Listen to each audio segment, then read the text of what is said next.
A couple of years ago, we took our television team out onto the streets of Austin because we wanted to ask this question: how do people get to heaven? And at the end of the day, when we analyzed all of the information that we got back, about 97% of the people who responded basically said that heaven is all about fairness. Because this is the responses that we got at the end of the day. They said that good people go to heaven and bad people don't. You would have been surprised how many people, that was their answer. How do people get to heaven? Good people go, bad people don't. That, my friends, is really all about fairness. But let me ask you this question this morning. Do you really want God to be fair with you? When heaven is on the line, is that what you really want? Do you want God to be fair? Because I have a feeling that we grossly over-exaggerate how good we are. And we underestimate all of our flaws. So do we really want to be fair? Do you really want God to give you exactly what you deserve?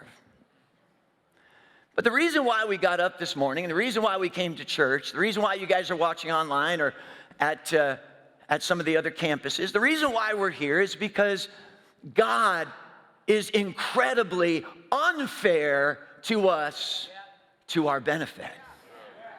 And it's the reason why we worship. It's the reason why we go through the challenges of showering, and hopefully you showered, and got dressed and came to church today, is because God is incredibly unfair. You might say scandalously unfair to our benefit.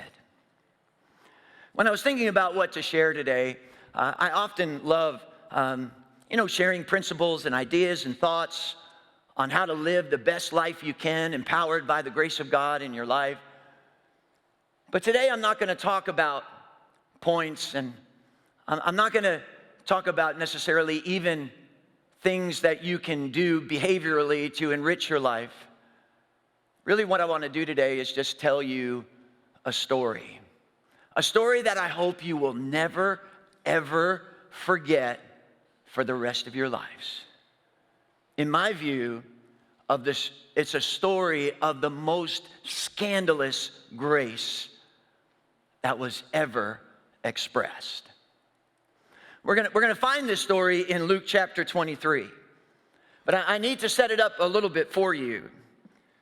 Some stories, when you read them, you get the whole story. You get where they were born, you get who their parents were, you get what they did for a living, you get the drama, you get the resolution, you get the whole story. But this is not one of those stories. In fact, in this particular story, all we get is the last paragraph of the last page of the last chapter in this man's life. We only get the very end. But this particular story is so impactful that wherever the gospel is preached, this story is told. Jesus is being led up to the hill to be crucified, and we'll begin this story in verse 32.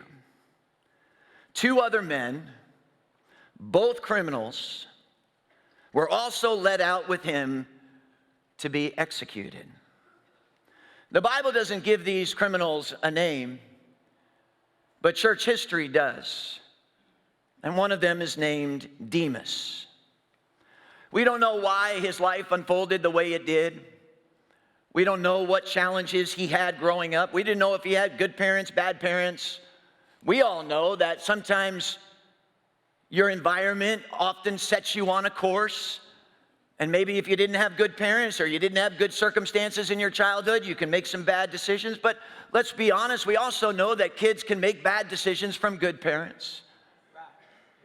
And if we're really honest, we can say that all of us at times have made bad decisions. The Bible teaches that all of us in some form or fashion have sinned and fallen short of the glory of God. Demas is described as a criminal. He wasn't described as a zealot or as a political prisoner. He was a criminal. And if you know anything about first century Roman Empire, you would know that criminals were often used as rowers in the galley slave ships of the Roman Navy.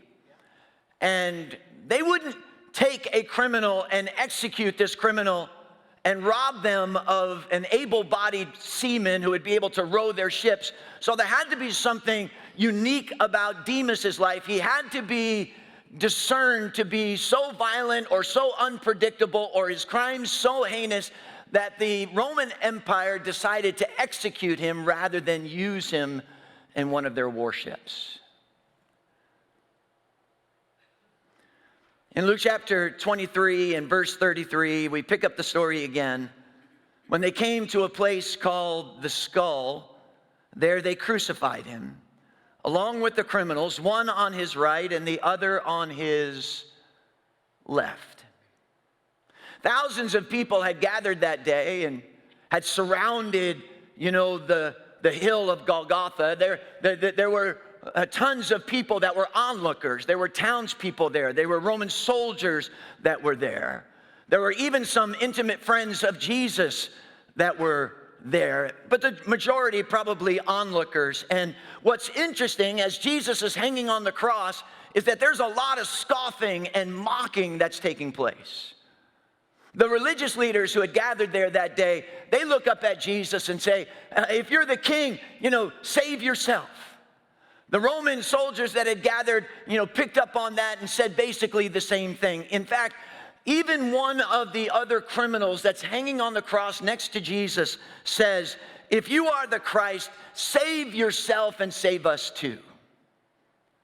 In the darkness of this particular moment, and I can see the clouds, the ominous clouds gathering around the cross, I can almost see the lightning and the thunder, and you can hear the mockery of those that had gathered. There is one person who lifts his voice to defend Jesus. Now, if you were thinking about this casually, you say, who would be that one voice? Maybe you would think it was somebody who sat at the Sermon on the Mount when Jesus was talking about how blessed are those who are peacemakers, and blessed are those who mourn, and blessed are those who hunger and thirst for righteousness. Certainly, there had to be somebody sitting in the crowd that day that was so moved by the words of Jesus that now, seeing Jesus on the cross, they are moved to defend him. But it wasn't someone who was in one of those messages, and it wasn't the woman who was caught in adultery, and it wasn't even one of his incredibly close disciples. The lone voice that shouts out in the darkness that day to defend Jesus is the other criminal hanging on the cross, Demas. He's the only one who speaks up for Jesus. This is what he says. He says, don't you fear God? We are punished justly, for we are getting what our deeds deserve, but this man has done nothing wrong. Here's a guy who never went to school, Bible school, never learned any theology, but this 3-point message from these words that he speaks are absolutely incredible. Point number 1, this is a divine thing that's happening. Don't you fear God? God is in this. Point 2, we're getting what we deserve. He had enough self-awareness to recognize that he was getting justice.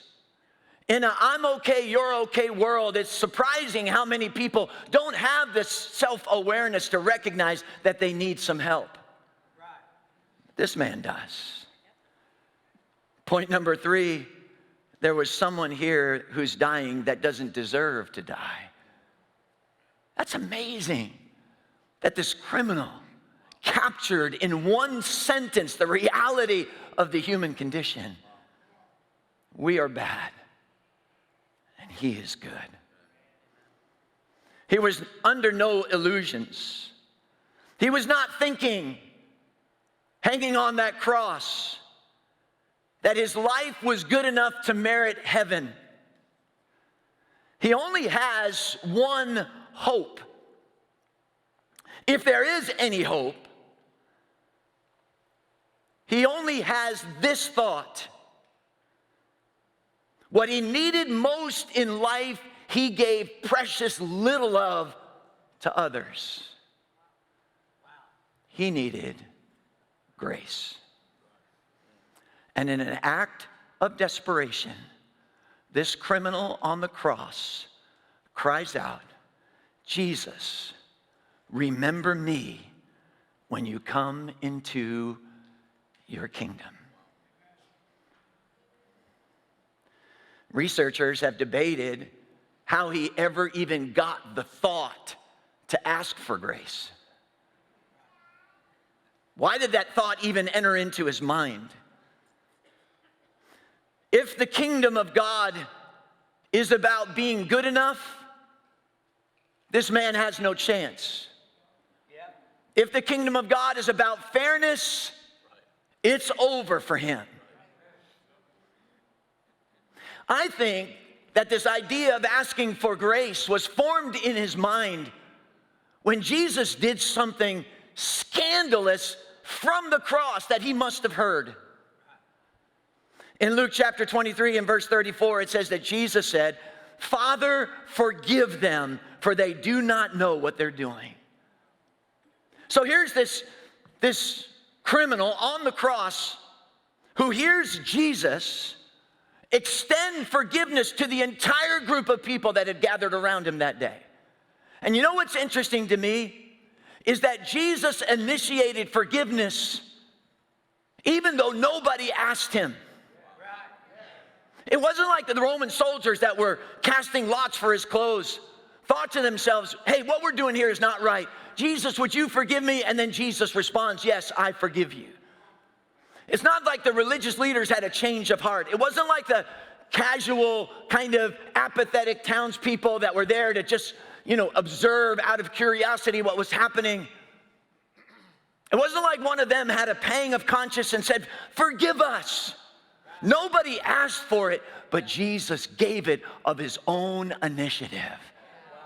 And maybe, just maybe, that thief, hearing Jesus express grace even to those who didn't ask for it, just maybe there might be some for him.